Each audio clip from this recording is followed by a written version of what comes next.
So one of the most requested projects that we get is what we call a cubby cabinet. Some people call them a launching pad, a mudroom type cabinet. But what it really is that kind of organizational place that's transitional between the garage and the house. In this project, we're going to be putting it in a hallway that leads to the garage. And it's not a super wide hallway, so I'm actually going to make this one maybe a little bit shallower than we normally would. This cabinet will only be 14 inches for the base part, which is the part of the cabinet you'd sit on. And then there's an upper section that sits over it that has shelves and a place to hang coats and such. That'll be 11 inches deep. Now, I like to try and keep it to where you've got almost 24 inches per component. So one of the neat things about this project is it's compartmentalized so that each person can have their own space for their books, their computer case, shoes and clothes or whatever. So I've got about a little over 6 feet, so we're going to have room for 3 cubbies in this cabinet. Now, I have laid all those dimensions out on this stick that I call a story pole. And I've laid out where each partition piece that divides this cabinet into 3 separate cubbies is. I've laid out the size of the face frame. I've done a vertical layout that shows where the top of the cabinet is going to be. It shows where the top of the base cabinet is going to be and even how wide of a bottom shelf there is. So pretty much everything I need to build the cabinet is on this stick, and I will just take measurements off this stick to cut the pieces that I need. I often say that a story pole to a carpenter is kind of like a layout is to an author. So the first thing that I want to do is I'm going to be breaking these sheet goods down because it's primarily built out of plywood. And there'll be 2 things I'll be doing. I'm going to be cross-cutting. I'm going to be using a plunge saw to do that. I'm in kind of a tight space here. And for part of the project, I'll be working by myself. So it's going to be so much easier and safer for me to cut this sheet down into manageable pieces by myself using that plunge saw. And again, the nice things about the plunge saw is that I'm going to be able to just lay the edge of this track down right where I want to cut, and that's where the cut's going to occur. I don't have to worry about a bunch of layout stuff. Now, I'm also going to make a shallow dado across the bottom of this piece, and that's going to be where the bottom of the cabinet pieces fit in. So I'm going to build the base, that 14-inch deep base part of this cabinet first, and then we'll build the upper part. Now, what I'm going to do, unfortunately, since this is 14, the sheet's only 48, we'll just get 3 pieces out of this. Now, the upper piece is going to be 11, and so I'll be able to get all of my uprights for the upper piece out of this. So once I cut the first sheet up into manageable pieces, then what I'll need to do is take the second piece that is going to make my shelves and my base and stuff and cut one more piece for this base out of it. But the first thing I want to do is go ahead and make the plow or the dado across the bottom that will receive the bottom of the cabinet. Now, on my story pole, the bottom rail of the face frame is up 3.5, but I'm going to plow this shelf in at about 3.25. I just don't see that there's that much use in going a whole lot of trouble having the shelf just totally flush with that bottom rail of the face frame, because one thing, it's just kind of hard to do, and I just don't think you gain much from it. So what I want to be using to make that plow is a homemade jig. It's just made out of a couple pieces of material, and basically my router just rides against the edge of that jig. Let me grab that jig real quick and my router. So the type of joinery that I like to use when I'm building any type of cabinet, I make a shallow dado about an 1/8 inch deep, which gives me a good joint and gives me alignment for the joint. but then I use pocket screws to actually get the strength for the joint. So it's kind of the best of both worlds. I have the strength of pocket hole joinery, but I also have a concealed joint. So I'm gonna make this 3/4 inch by 1/8 inch deep dado across here. A lot of times plywood, if the plywood's a full 3/4 inch thick, I may bump this guide over just a little bit and give myself a little extra breathing room. But if this plywood's just slightly under 3/4, then I'm gonna be right where I wanna be. So anyway, I want to start out by making this cut across the bottom.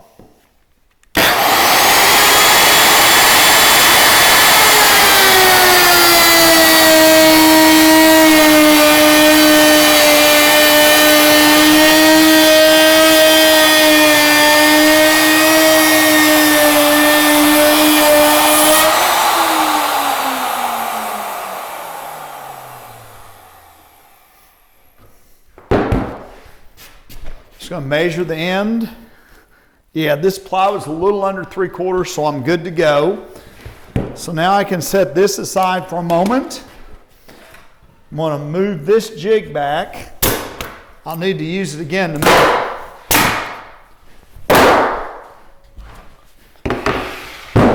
But what I want to do next is go ahead and cross cut. These pieces are going to be 19 1/4 tall, and so I'm going to go ahead and make my cross cut here now.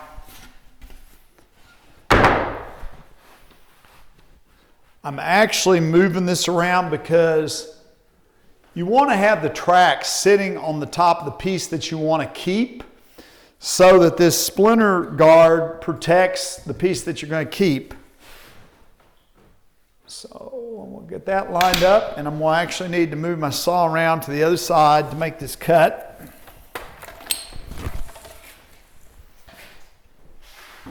And that's one of the nice things about a plunge cut. It would be a very difficult cut to make to try to cut this sheet, even with someone helping me, because you'd have to cross cut on a table saw or else use a straight edge and a skill saw or something. That would probably give me the accuracy I need. So this plunge saw gives me a safe cut and also a very accurate cut, and it's something I can do by myself.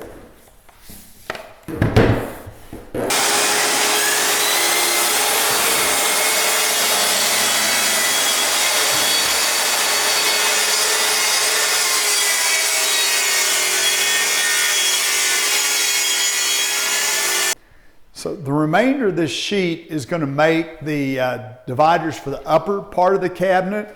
So I'm going to go ahead and cross cut it now. Now because I'm coming from the top down, I'm actually swinging around to the other side to make the cut. Now, one of the things I like about this Kreg track is they have this piece you put on the end of the track, and it helps keep both the vacuum hose and the electric cord moving smoothly instead of hanging up and jerking. Now, of course, the track for this smaller cut is going to work just with the friction pieces. If I was going with a longer cut, I'd probably use some of their clamps, but it's working really, really well.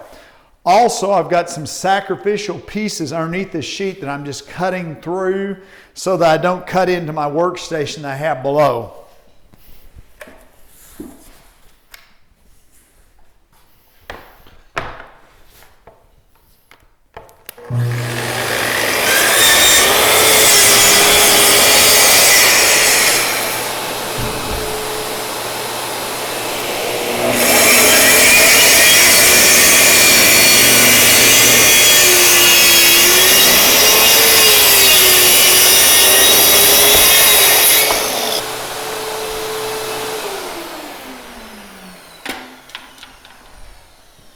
So while I've got this here too, the only thing I need to do is dado the top for right now.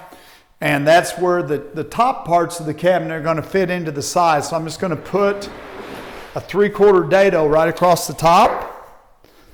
So I'm actually going to go ahead and measure about 13/16. It's the same principle. I'd rather have the plywood top fitting a little below the top of the sides than part of the top sticking up above the sides. So I'm going to give myself about an extra 1/16 of an inch. I'm going to use the same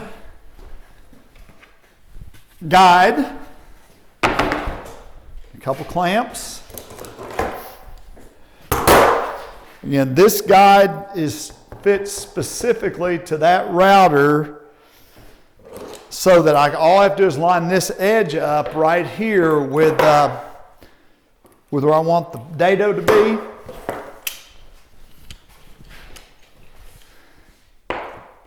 And the way that works, this piece was originally extra wide, and then the first pass I made, very similar to with the track saw, the first pass created a cut that shows me right where that router bit's going to be.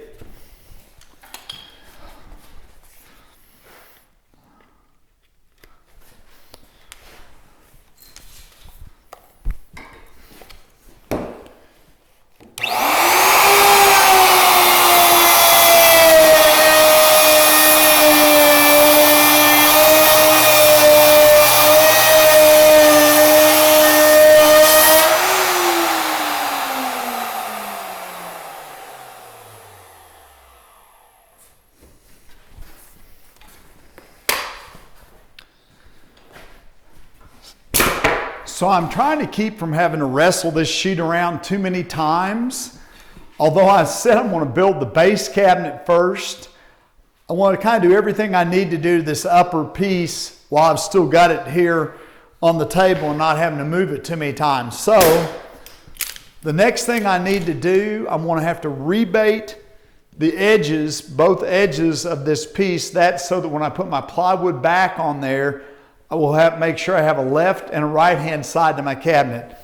Each one of my vertical dividers will be basically 11 inches, but the two outer ones have to have a rebate in the back to accept the 1/4 inch plywood back, and then the two inner ones will actually be 3/8 of an inch less. And I'll show you how that goes together in a minute, but for right now, I'm just going to take a router bit, rebate each edge.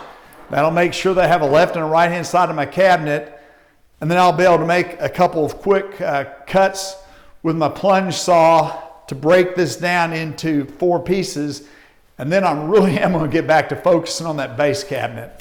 So this is just a standard 3/8 rebating bit that I've set to rebate about 3/8 of an inch deep. So basically I'm getting a 3/8 by 3/8 rebate for the plywood back to fit into. Now, the reason it's 3/8 instead of a 1/4, moving that plywood in from the back about an extra 1/8 of an inch gives me just a little bit of room in case there's some kind of an imperfection in the wall, a crooked stud or something.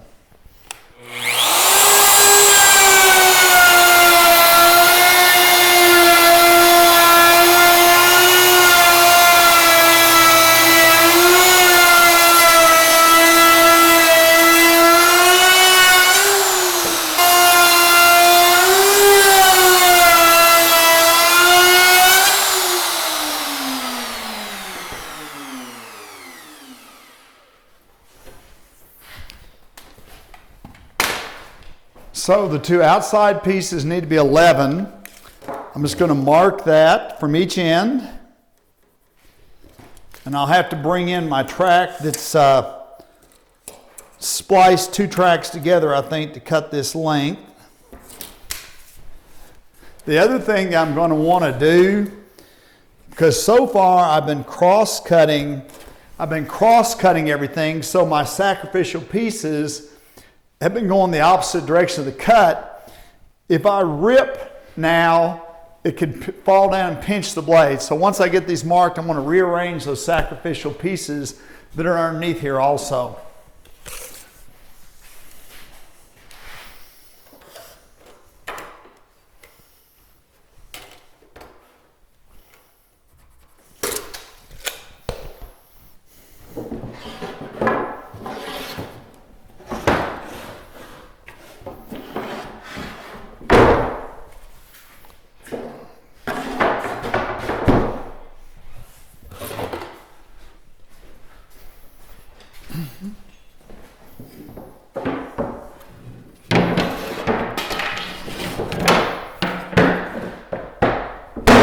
Okay, so now I'm going to bring in the bigger, longer track and make these cuts.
think I'm going to just spin this piece around.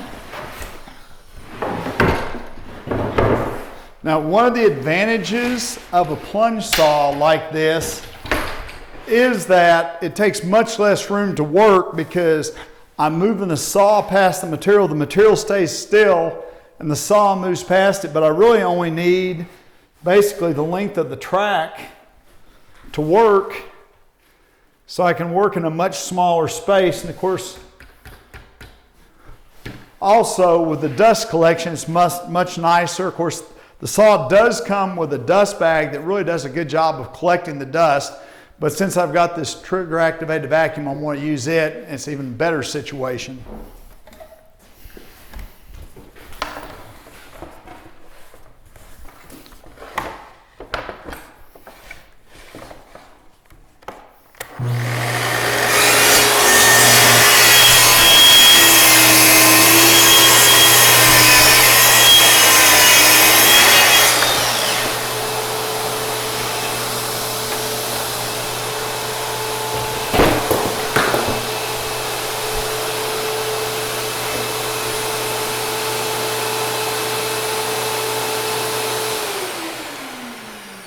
So I've got my two outside partition pieces made. Now what I need to do is rip the two middle partition pieces, and they're going to go right to the back of this rebate. I had an 11-inch piece and I made a 3/8 rebate, so 10 5/8.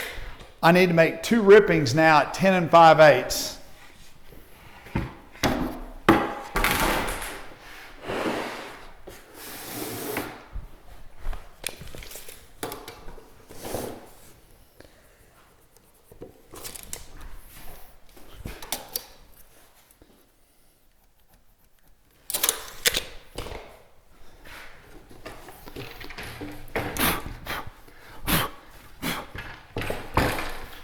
If I was making a lot of repetitive cuts over and over, they also have a repetitive cut system that would allow me to do that, but I'm not really making that many repetitive cuts, so I'm just measuring it with my tape measure.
So I've been able to take a full sheet of plywood and turn it into about 3/4 of the pieces that I need to build my cabinet completely by myself, completely safely, because the plunge saw has a great guidance system.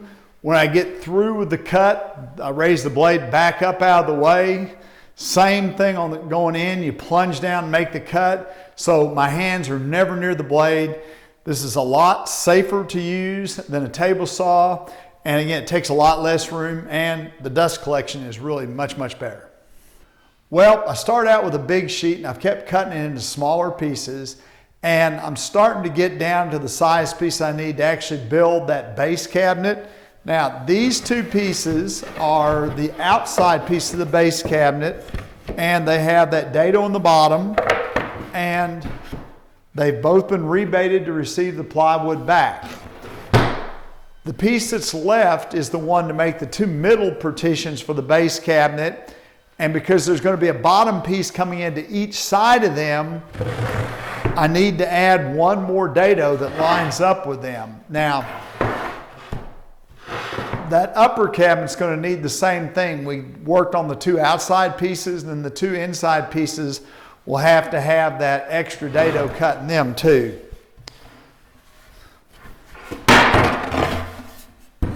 So I'm just going to mark up 3 1/4.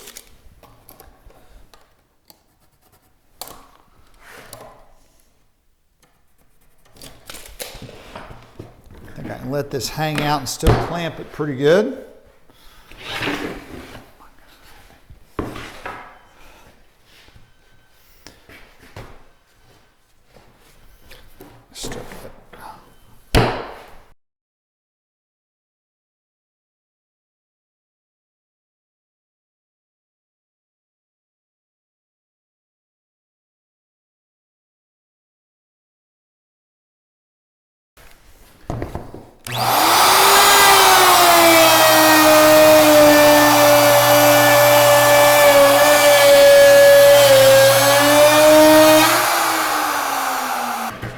So the measurement for the depth of those two middle pieces is going to be 13 5/8. So I can just take a tape measure, measure 13 5/8 back from each end.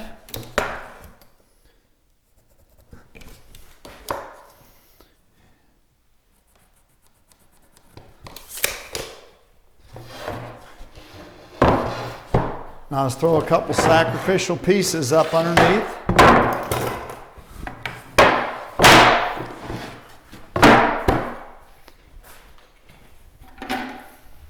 So to cross cut these pieces down the sides, I'm just going to lay the track right there, line up the edge of the track right with the cut marks I made.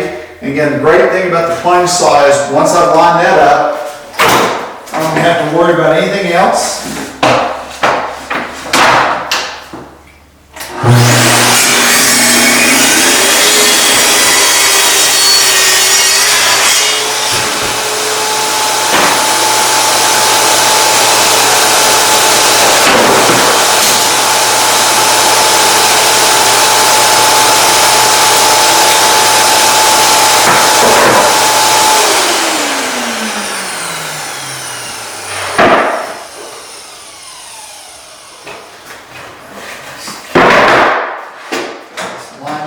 Up again.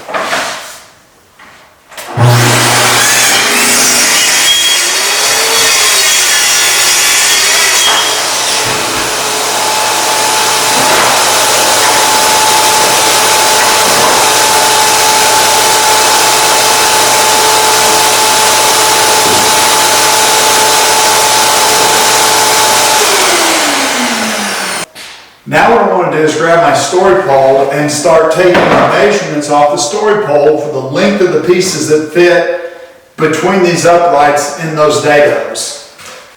I'm ready to take measurements off this story pole. I've laid out where these vertical dividers are going to occur, so what I want to do is just measure the distance in between those vertical dividers and add 1/4 inch, because an 1/8 inch is going to go to the dado on either side. So I'm just going to take those measurements, make some notes, and then I'll be ready to cross cut the pieces that make the bottom of the cabinet.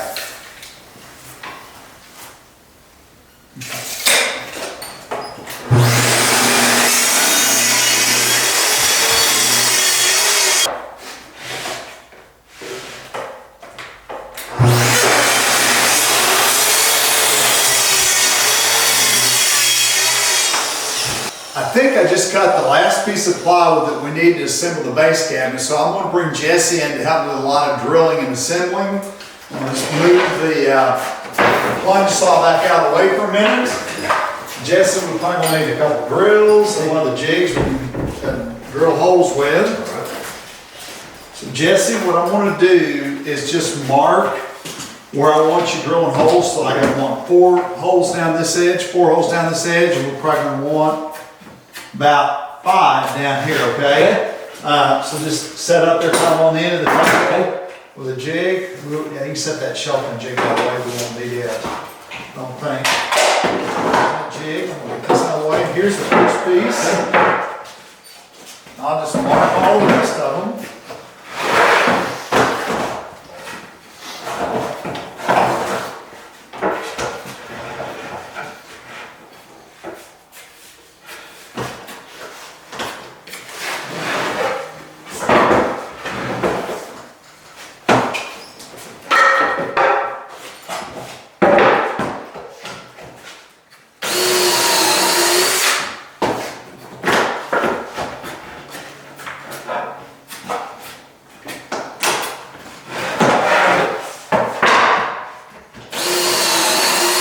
Got all the holes drilled now, so I'm actually ready to start assembling. And it's going to be a little bit awkward, but I'm going to try to work with my back kind of the camera so that you'll be able to see how the unit goes together. Now, the biggest thing for me is I want to assemble it with the part where the face frame is going to be down so I can keep all the parts pushed down, and that way they'll line up. Now, because I have these little 1/8 inch dados, I've got to use some slightly shorter. I'm going to use some 1 inch pocket screws to put this together.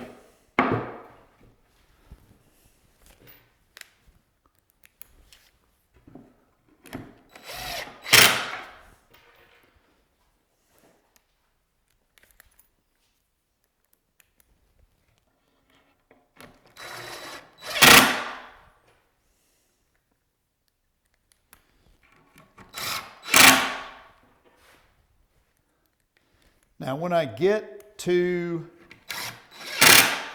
this next partition, even though I had shorter pocket screws, I'm still a little bit afraid that they may come through this back side. So for right now, I'm just going to drive about 3 18 gauge brads there to hold the unit together.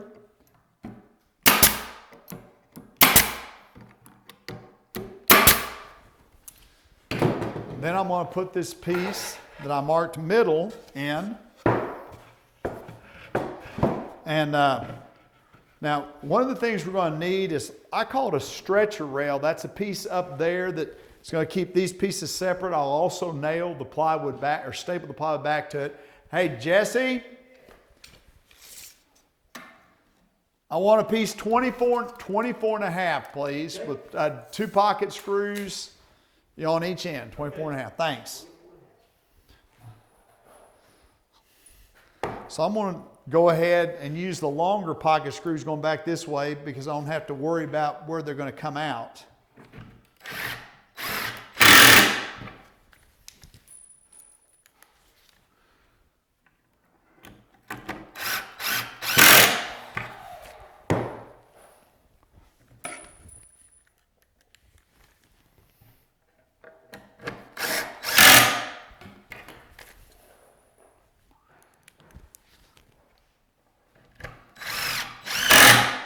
And same thing, I can run long ones back this way since that shelf's already in place.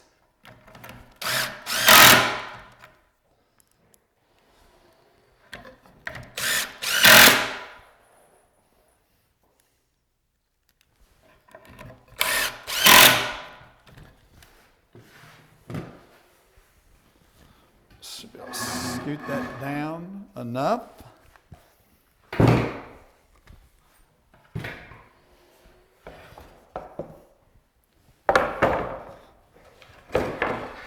Put this next middle piece in. Again, I know which part of the middle piece needs to go down just by where I drilled these holes to attach the face frame.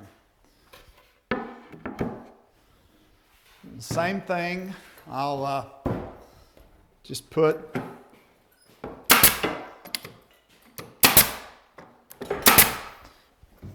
few 18 gauge in there. About to come off the end, so I want to switch around. Again, put this piece in. So Jesse, the measurement on the next one, 23 1/4, please.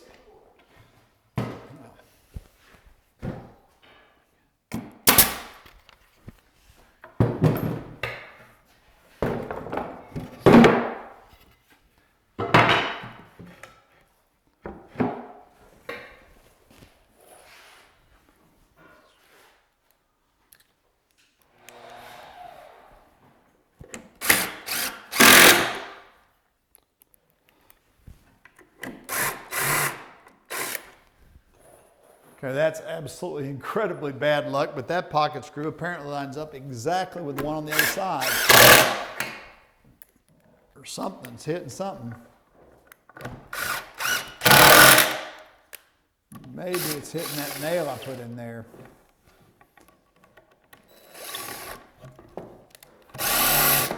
Anyway, it's not going to go in, so I'll just run them from this direction.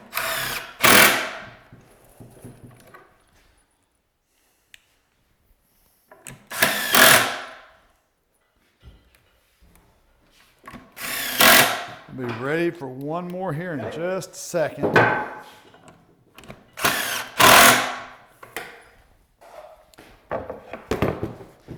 So out on this end, I need to go back to my shorter pocket screws so they don't come out the side, which I think I've got them in this pocket.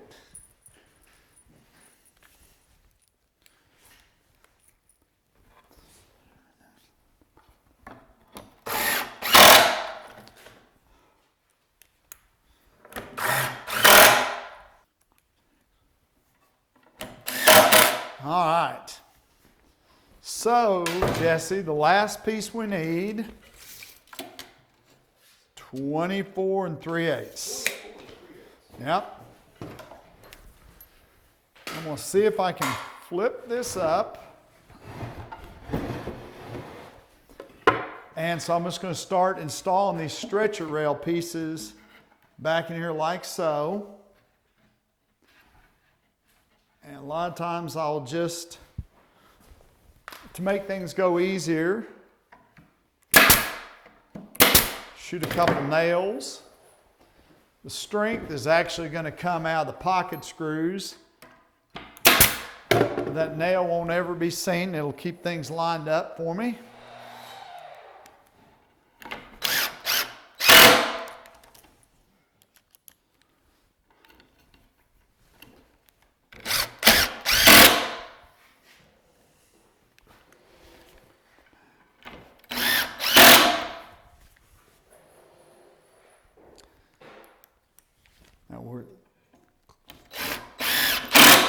You can see now where the back is going to fit in here, but one of the things I've learned, we want to attach the face frame before we put the plywood back on, because it's really easy to screw the face frame on when you don't have the plywood back on, a lot harder once you get that plywood back on. Okay, so I'm like within 30 seconds. It actually doesn't turn out that close that often, but good deal. All right, so what I'm going to do now is set this piece aside and build the face frame. And then we'll attach the face frame, put the plywood back on. So if I've done everything right, the measurement across the outside of the cabinet, the bottom should be really close. It may not be exact, but really close to the measurement at the top. And I do want to double check myself. Okay, so I'm like within 30 seconds. It actually doesn't turn out that close that often, but good deal. All right, so what I'm going to do now is set this piece aside and build a face frame. And then we'll attach the face frame and put the plywood back on.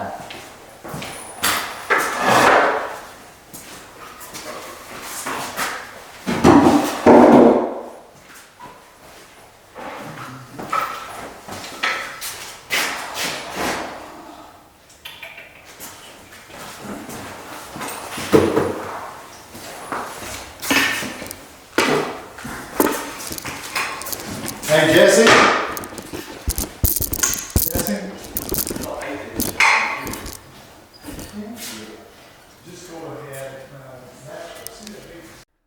started to assemble the face frame that's going to make the base cabinet. And one of the things that's important to remember whenever you're assembling a face frame, you want to try to hide end grain, because end grain is not going to stain or paint like anything else.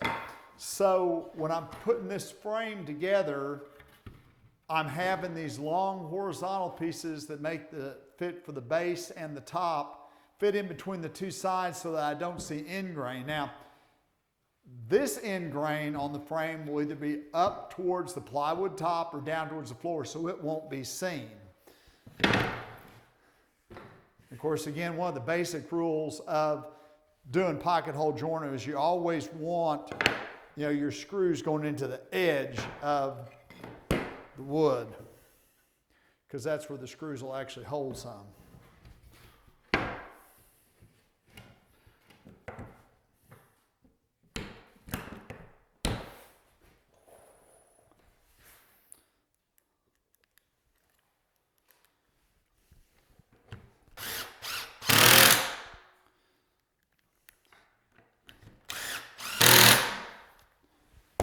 I'm just going to spin this around and put the other end piece on.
So your goal, if you want to get good joints, should always be to try to clamp really close to where you're driving the screw. That takes a little more time, but that's the way you're going to get the best joints.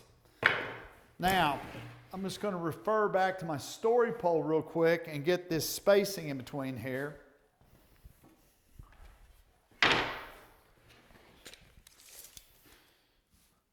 Should have, looks like about 21 7/8 in the clear.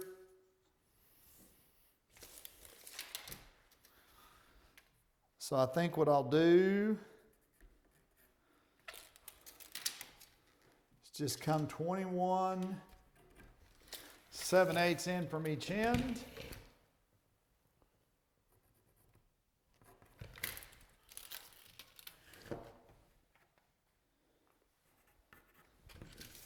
Just to double check myself. Really much rather double check myself. So that piece and that piece are in there. Okay, we're a little bit off of 21 7/8, so I'm going to move over, close it down by about 1/8, and that'll make it just pretty much perfect 22 everywhere.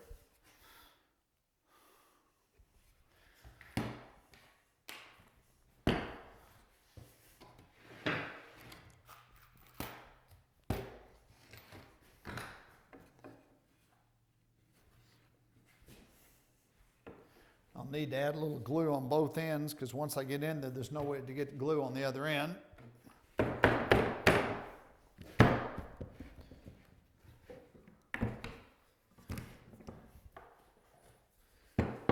So one of the nice things from the very first time I did anything with pocket hole joinery that I realized was so good about it is that you got to assemble one part of the frame at a time. And it was really adjustable right up until the time you drove the screw. Unlike a lot of other methods of joining, where they're just not that forgiving.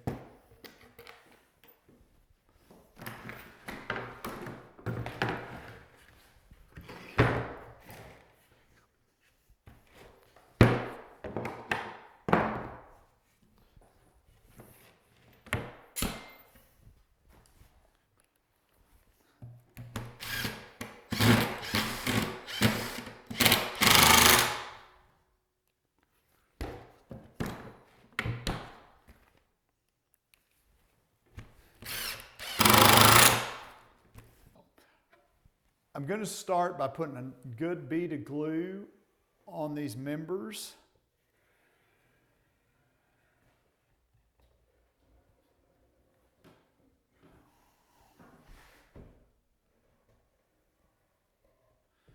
Then we'll just pocket screw the face frame on. Now, a lot of times I'll take just a few headless pins just to kind of use them to hold it in place until I get everything lined up and start driving the pocket screws. So, there we go.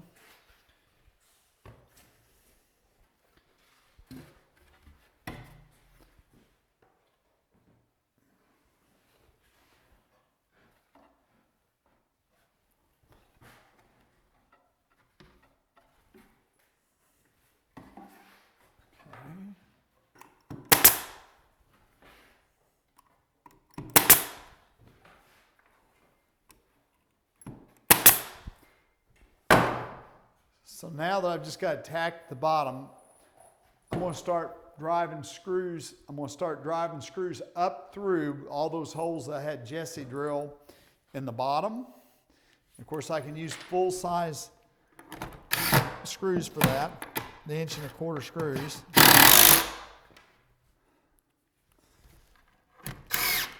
And there's actually about 5 screw holes in each of these places, which might be a little bit of overkill, but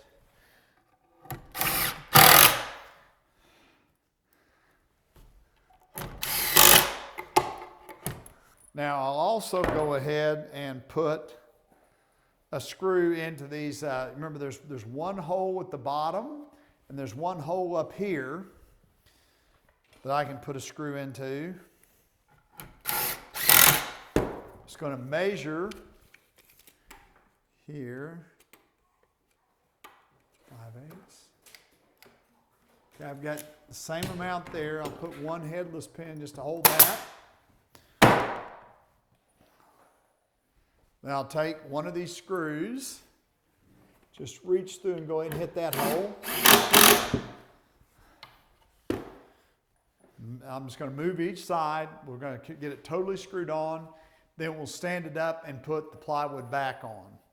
I'm just going to work my way to the right and come back to the left.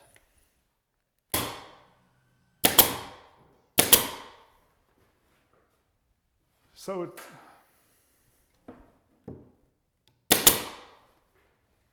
it's amazing how much strength you add to the cabinet when you put a plywood back, just a 1/4 inch plywood back on.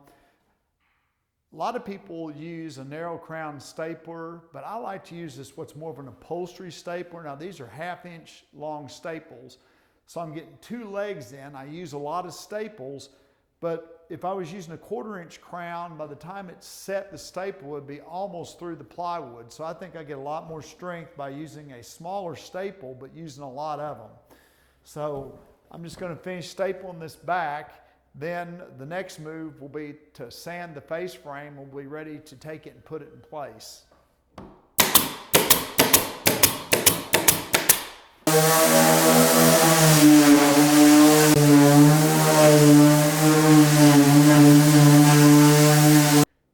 Jesse has done a beautiful job sanding this face frame. Now the only thing I need to do is I'm just going to run a flush trim router bit, because I generally try to make the face frames a little bit wider and then flush trim them back. At that point then you might have to do a little bit of sanding. Of course, the way today's plywood is, you have to be really, really careful about doing any sanding. But this is just a flush trim router bit, so I'm just going to start here and go this. Actually, yeah, I should be able to do it. I'm not taking much off. Sometimes I want to make a climb cut first if I'm taking a lot of material off, but I'm not taking very much material off. So I think as long as I take my time with a sharp bit, I should be able to just go ahead and cut this.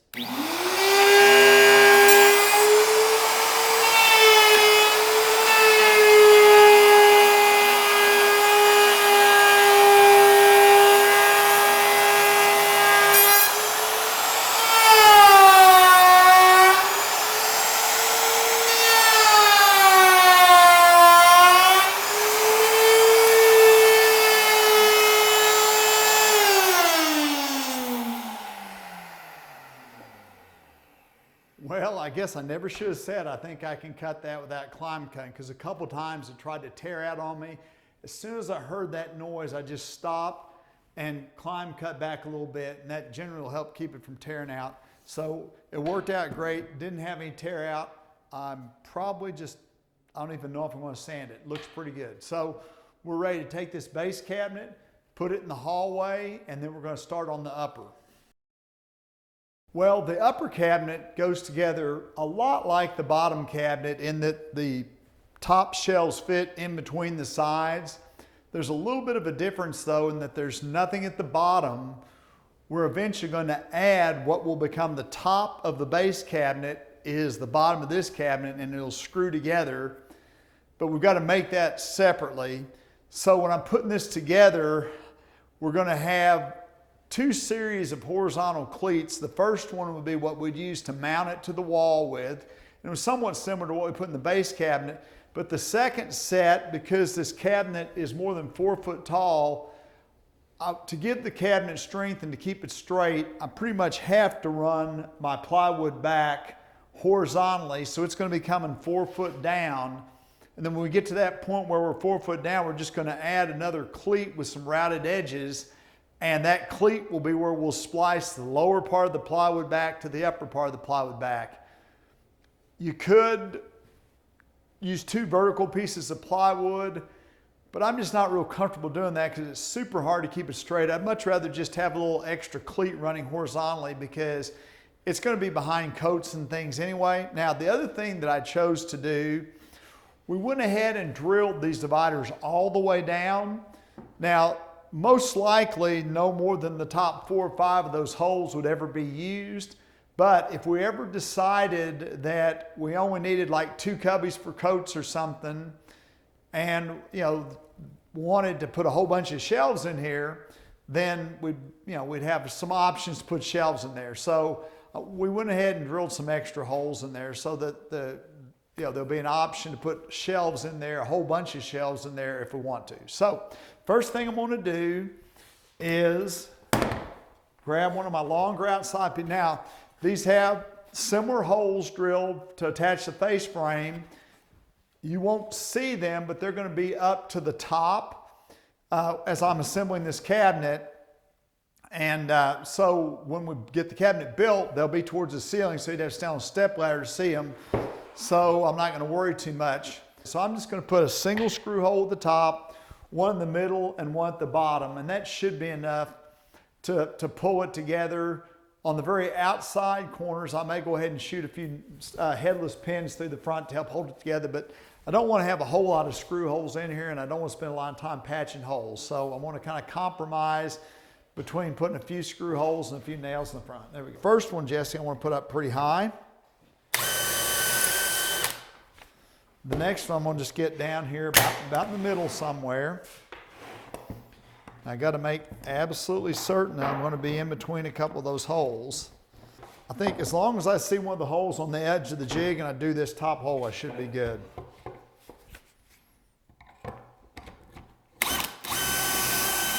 And then, of course, down below, we'll just get down here real low.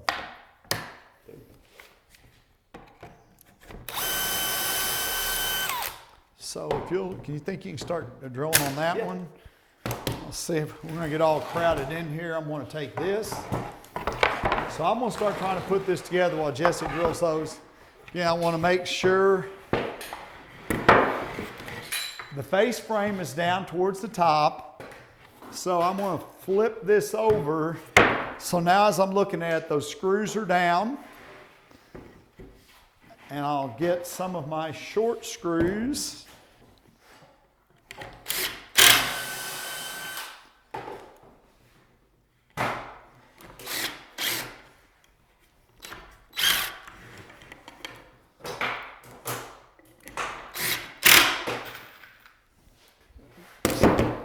So just like on the base cabinet, I'm going to just shoot about 3 of those in.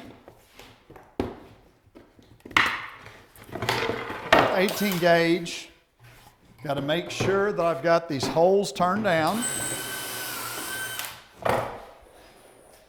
I'll screw this together.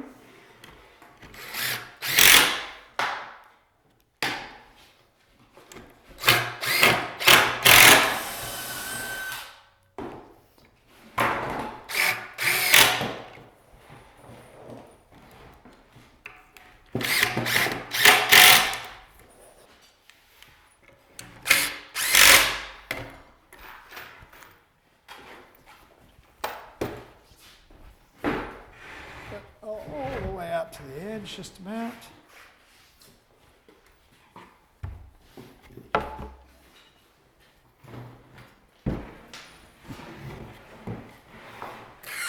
About to run ourselves out of table.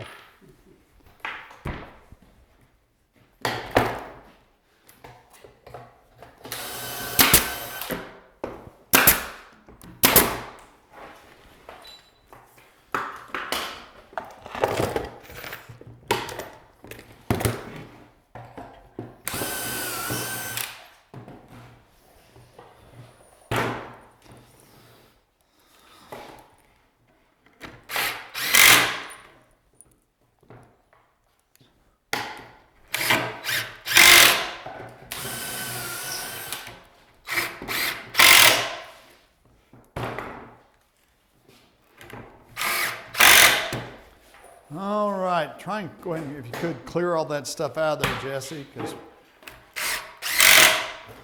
it's getting ready to get more and more complicated all the time.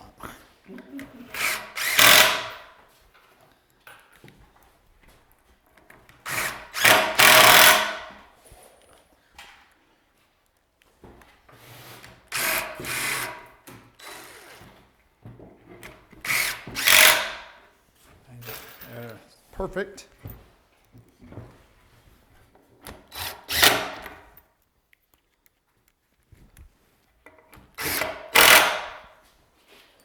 Okay, so Jesse, when we start cutting these cross pieces, we want to cut them in pairs, okay? You know, there's one that has a single route and one that has a double route. Okay. Let's just do this one first.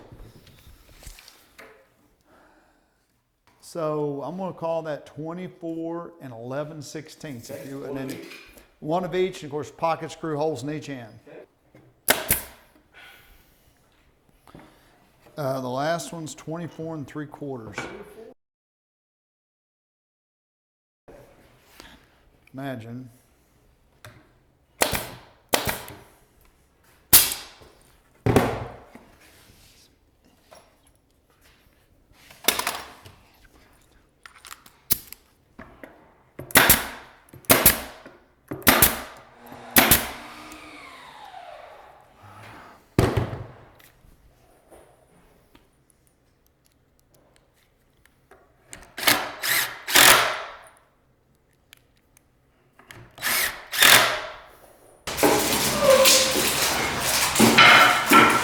Sorry, I guess it's just wait. Oh, it's just boring. Okay, so Jess, I'm gonna want you're gonna come back here tomorrow and work on that closet. Okay. Thank you. You're welcome. Need anything else? Well, no, okay. I want to just, we're gonna try and keep on keeping on for a while. Alrighty. Bye, good to see you. Yeah, Mark, you too.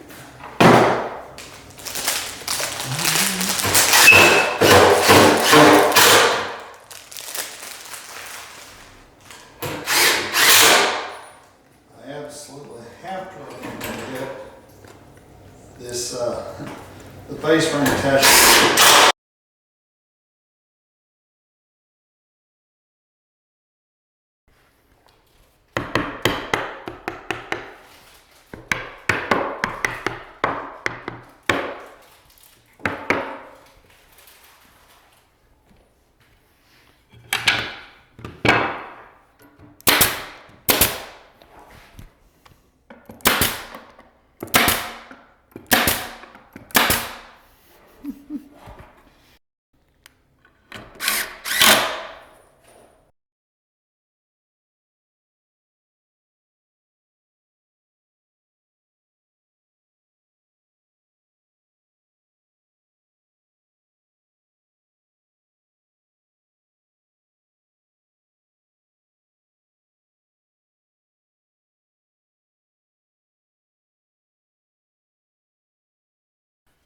I'm ready to put this final back cleat in. I've already put all the cleats across the bottom. That's the ones that the plywood's going to splice on.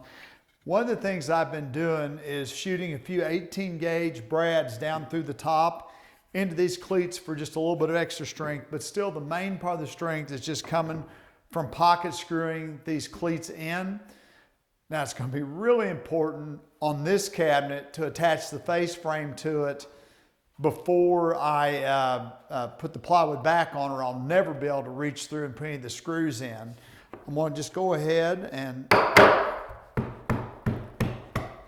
tack this down. I'm going to put those 18 gauge brads through from the top.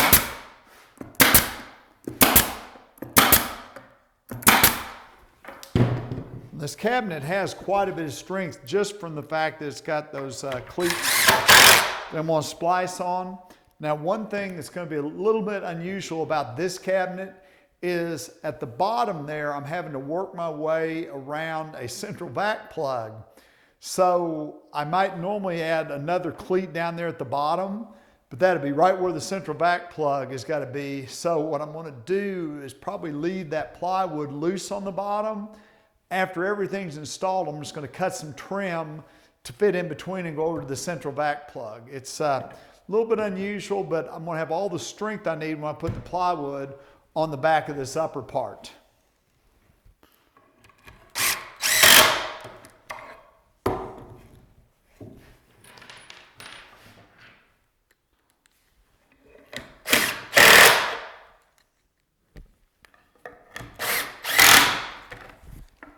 So my next job is to go ahead and build that face frame. Now this face frame actually doesn't take that much because it's just the upright pieces and one cleat that goes across. Now at the bottom there's not anything because it's going to attach directly to that plywood again. That's the bottom of this cabinet, the top of the other cabinet.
Putting this frame together was really kind of a challenge because there's nothing to tie it together at the bottom.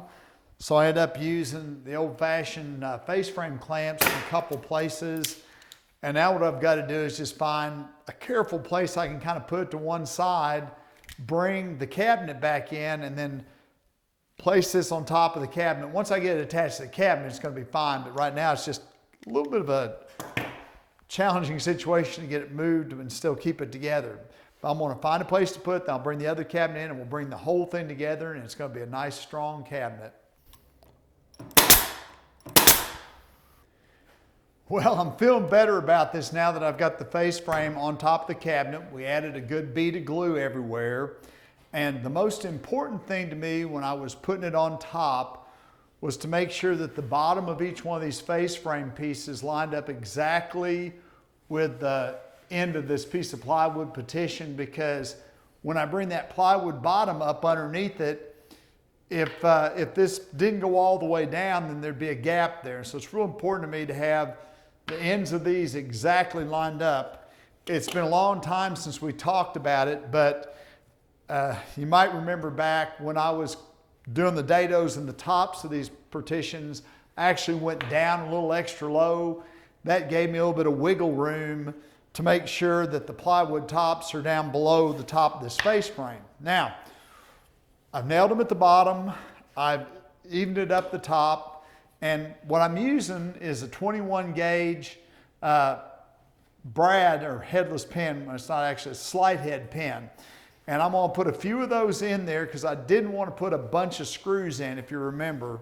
All right, so I've got that exactly where I want it. I want to check one more time here.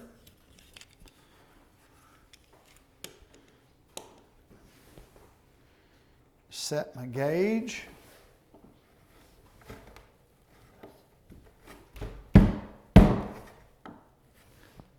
Okay, that's just where I need it again.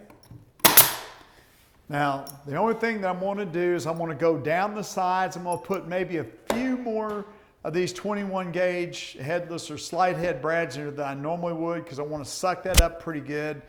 Then I'm going to start working on driving the screw.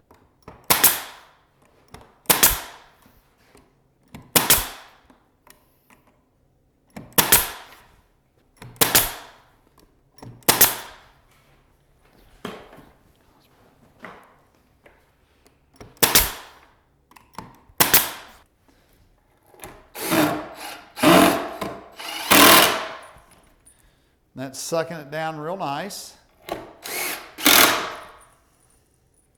Once I've made my way all the way across this top, I'm going to go down to the bottom and hit the screws down there. And at that point, I'm probably going to have to flip the cabinet over to be able to drive those middle screws. And once I've got it flipped over, I'll be ready to go ahead and put the plywood back in. All right, so I'm just going to move down to the bottom. I will need to use the smaller headed screws down there. So I'll make sure I got those ready. So everything's already aligned down here because I used those headless pins to get the pieces in place.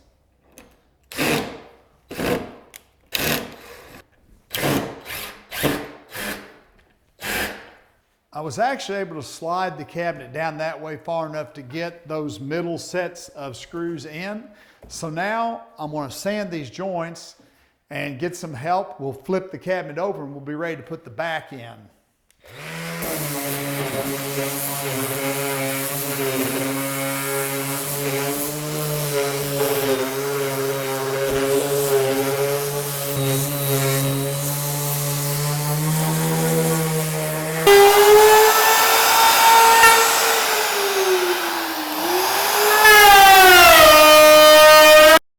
So this piece of plywood is a pretty tight fit and it's squaring the whole cabinet up for me now. I've been working my way around the perimeter using just this, again, it's almost like an upholstery stapler. It's about a 1/2-inch leg stapler. And I've been coming right up the middle of each one of these dividers. I've gone around the perimeter, so now I'm just going to work my way across the top. I've got to staple down a couple places that I couldn't reach. When I'm finished with that, I'm going to cut one more piece of plywood to the bottom. We'll staple it in place, and then we'll sit this aside. Now, I was able to staple into both the back of that splice piece that we put in there, and I'm stapling into the plywood top, and I'm going to drop down a little bit and staple into that additional piece of poplar lumber that we put here. So a decent bit of stapling still to do. I'm going to be working on that. Then we'll put a piece of plywood on the bottom. Then I'm going to be down to building that, what is the, again, that wood top that's the bottom of this cabinet and the top of the lower cabinet.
I just finished stapling off this entire top piece of plywood.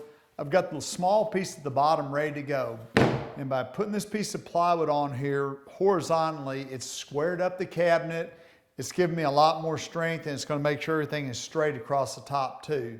Again, I'm using that same stapler, what's basically just a short crown stapler that doesn't shoot through the plywood. It's kind of like an upholstery stapler, and they're 1/2-inch legs.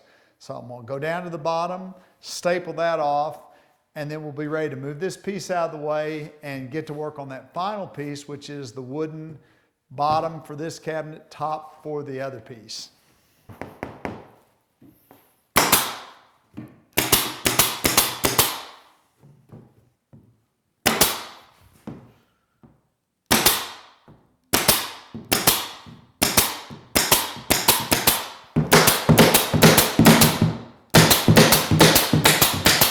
So this is a piece of the material that I'm going to edge band around this plywood top with. I used to try and make just a perfect flush sanded joint, but as plywood got of a poorer and poorer quality, it got to where it's almost impossible to do that without sanding through the veneer. So what I started doing is just making a little about 1/8 by 1/8 saw curve. That creates a shadow line, actually gives me a little bit of an extra detail and makes it to where I don't have to try and make that perfectly flush joint. So what I want to do is put some glue on the edge of this piece of plywood, and then I'm going to attach this piece in line using some headless pins for alignment, and then I'll go back and drive some pocket screws to actually pull it up tight. Gotta be careful not to put too much glue or it'll creep up into that little detail that I'm making. If it does, I can always scrape it back out, but it's a little bit of a pain. So,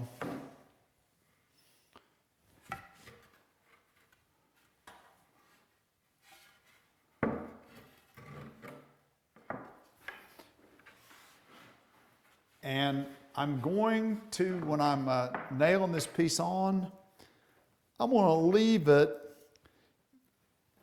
just a little bit this way, a little bit proud of the top, because I know that those screws are going to pull it. Even if I put some headless pins on there, they're still going to try and pull it. So I'm going to probably leave it about a 30-second up, and then the screws should pull it on up.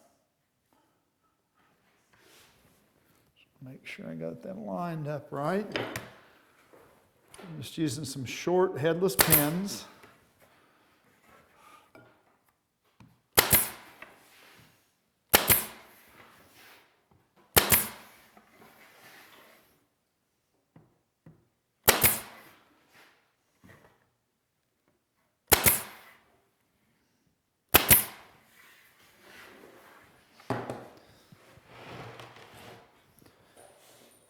Now, so while I'm driving these screws, I'm going to be feeling with my hand, and I can actually take my fingers and put a little bit of extra pressure up or down on that plywood if I need it.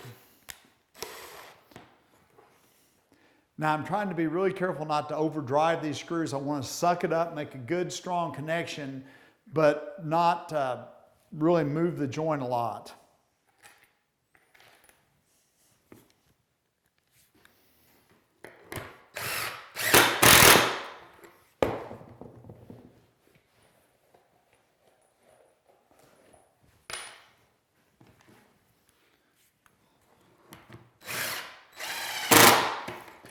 I can even see it pulling up from this back side, and I can feel what the joint's going to feel like from the other side.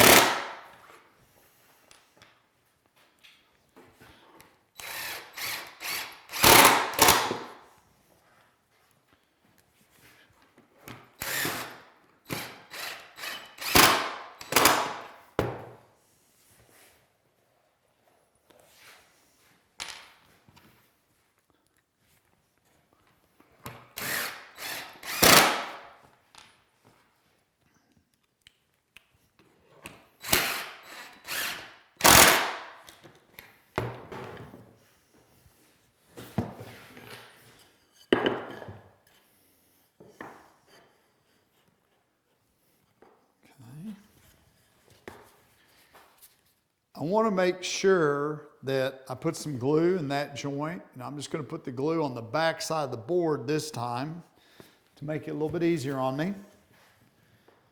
That glue will help the miter joint.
So here's our plywood top with this edge banding around it. As you can see, that just makes a nice little reveal where I made that saw curve, and that's much, much better than having a place where I had to try and sand things flush and burn through the veneer.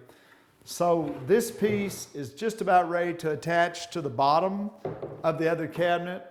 The only thing that I need to do now is I'm going to take a laminate trimmer and set it just to barely round over this last sharp edge. I want to get all this around here first.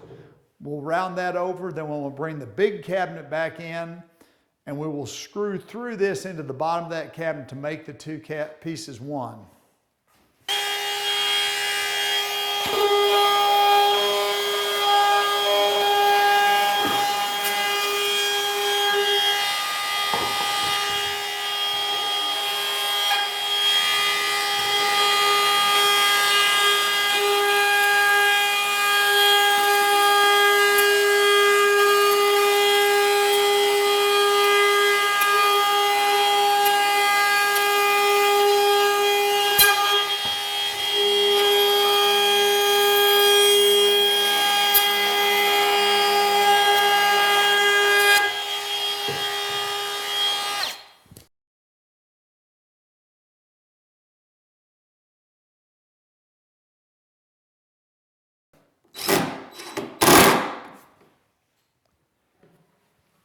These screws I'm running through this, whether you call it the top or the bottom, into the upper cabinet, tie the whole thing together.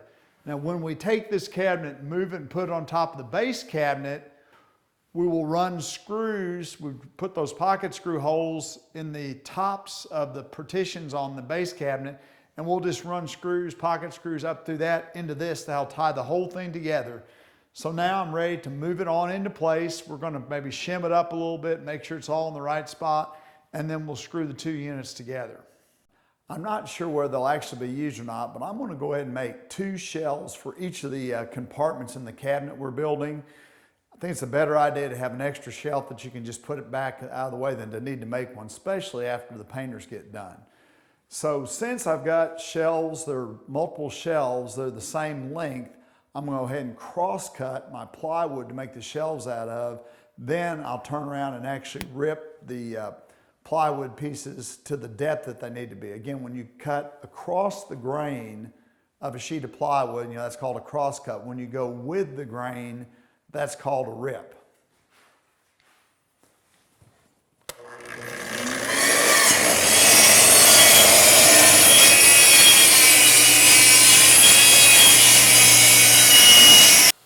So that's one of the great advantages of a plunge saw. To make a cross cut on a piece of plywood on a table saw, even if you've got someone helping you, is really dangerous and challenging. But I can safely and easily make that cut myself with a plunge saw. For me, this piece of MDF in my workstation is just sacrificial. But one of the things I really like about this plunge saw is there's a setting that really clearly shows me what I need to cut, how deep I need to set it to cut through a piece of 3/4 plywood without cutting through and doing too much damage to the surface below. Now, I'm going to be nosing my plywood shelves with a piece of 3/4 inch lumber. The reason we do that is twofold. First, it covers up the veneer edges of the piece of plywood, but the second thing is that piece of lumber turned on edge gives me a whole lot of strength. So there's two reasons to do that. But first I'm going to go ahead and cut these pieces. What I always do is measure the depth of the cabinet from the plywood back to behind the face frame, and then I subtract 1 inch to rip my shelves to. So when I put a 3/4 inch nosing on, there's about a 1/4 inch play, which makes it easy to get the shelves in and out.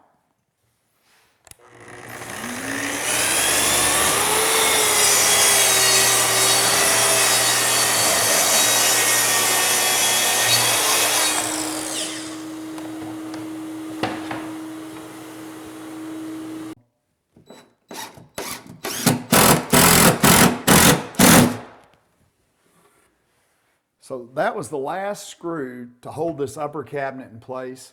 Earlier we came in and set the base cabinet and screwed it to the wall, of course leveled it up. And then we brought this cabinet in, leveled it, and I've screwed it to the back wall through all those cleats that we put on the back wall. Remember, we stapled plywood into the back of them, but they're also for giving us strength to mount this cabinet to the wall. Now, while I had this cabinet in a convenient place, I went ahead and added a bunch of the moldings that I love to do. I put moldings around the top of the cabinet. I added some moldings to the end panels. Now, you don't need to do all that with moldings if you just like things really plain. Probably the only place you're really going to have molding, unless you have an absolutely perfect floor, is where this bottom cabinet meets the floor, because we ended up shimming up a strong 1/8 of an inch. That's not a lot on 6 feet when you have a tile floor that's already in place, but we would have had a pretty good gap where the base cabinet met the floor if we hadn't done that. And again, I'm a guy that loves a lot of molding. Right now, the upper cabinet is pretty securely mounted to the wall, but the one thing that I want to do, and if you remember way back when we first started the video, when I was cutting out the pieces for this bottom cabinet, we put some pocket screw holes in the top edge of them. I'm going to run a pocket screw through the hole that's in the top of the partition, the plywood partition back here, and it'll run up into the plywood top.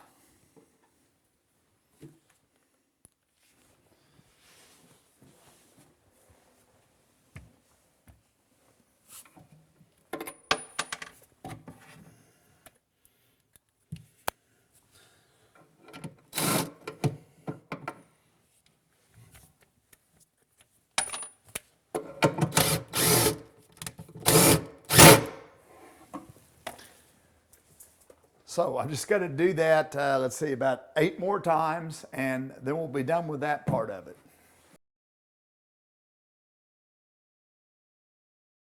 Just putting the last of the shelves in. Although I wasn't sure whether we'd want to use all or not, I'm going ahead and putting them all in.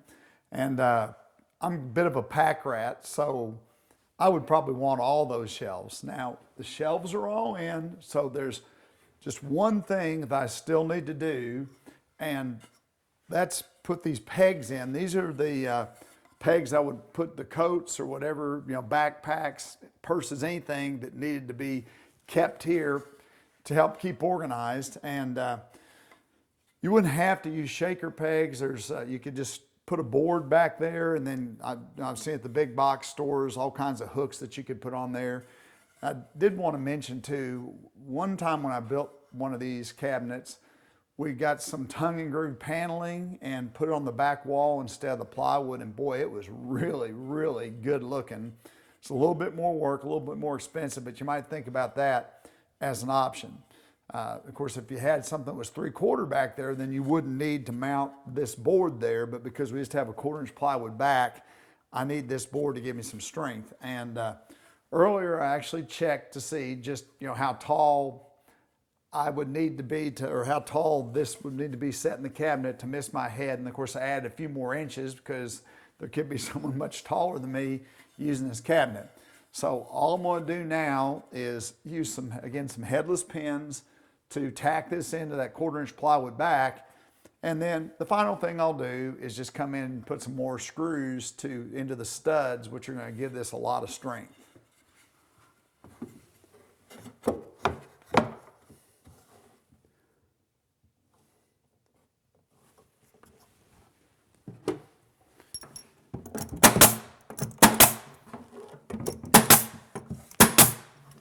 I did choose to space those shaker pegs 4 inches apart. I don't know if that's critical or not, but in my experience, if you get much below 4 inches, then everything is pretty hard to get anything to hang up on them.